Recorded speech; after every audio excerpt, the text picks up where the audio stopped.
if you've struggled to put that business idea that you wrote down and sat there thinking, I want this to be my new reality more than anything, I'm gonna tell you what's really holding you back. And it's not gonna be what everyone else says, like, Business isn't for everyone. or If you aren't willing to work 12 hours a day, it means you really don't want it. none of what I'm gonna say is gonna be making any claims like that. I'm also gonna be covering exactly why anyone realistically could start a business, but very few realize what's really holding them back. So if you're ready to take the next steps and start a health coaching business or any business at that, you're a couple steps away from taking that first official steps to committing. And I'm not here to judge anyone because everyone experiences different problems and has challenges to overcome to really stick to their dreams. So I'm gonna illustrate this in a way that is simple and you'll be able to say, Mel, this is the true reason I'm being held back. The first part of this is understanding your own objections. So I want you to ask yourself a couple questions and pay attention to your first reaction.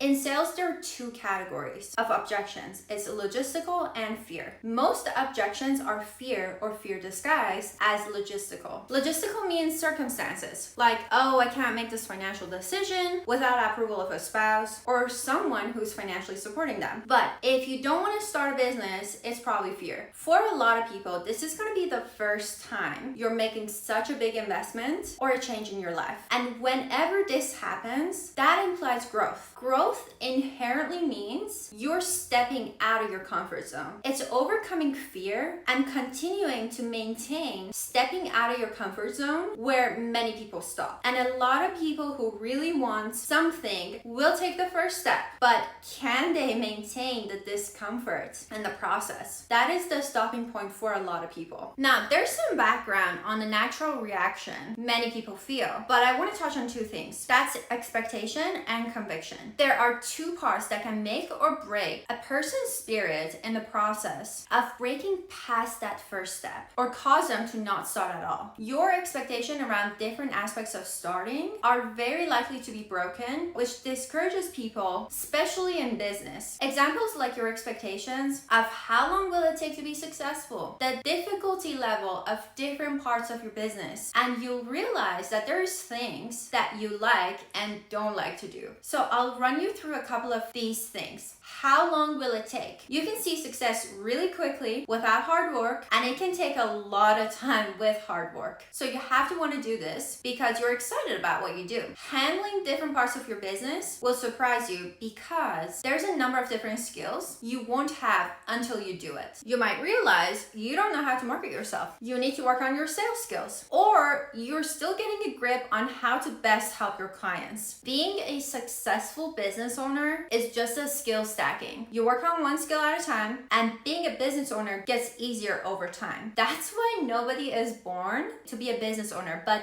anyone can become one. It truly does take time to become versatile, to run everything until you can hire someone else to run different parts of the business. Now, there are different things someone can be good at beforehand that allows them to excel at what they do like. They do like being an effective communicator, knowing how to teach others, leadership skills, understanding people. But you can still be successful and be bad at all of these things. It just means your foundation of how you run your business might be weaker than others. There is no doubt you'll be challenged to grow as a person as you're faced with different problems. So you'll get really good at everything I'm talking about if you stick to it. The second part is just as important when it comes to staying on track, and a lot of people get this wrong. Your conviction and your whole purpose behind why you're doing everything affects a lot of how you think and treat your business as you're starting. It shouldn't be all for money, you guys, because money solves money problem. But as soon as you get to a certain level, it all feels meaningless. So it's good to have a purpose now. In the coaching industry, your core reason should be to help other people. And I word it as should be, because if you don't care about your clients, it'll show really easily. Even on a deeper level, having good intentions and being kind to people will build you way better connections than doing the opposite. So remove all the financial difficulties, personal ego, and selfishness from your deep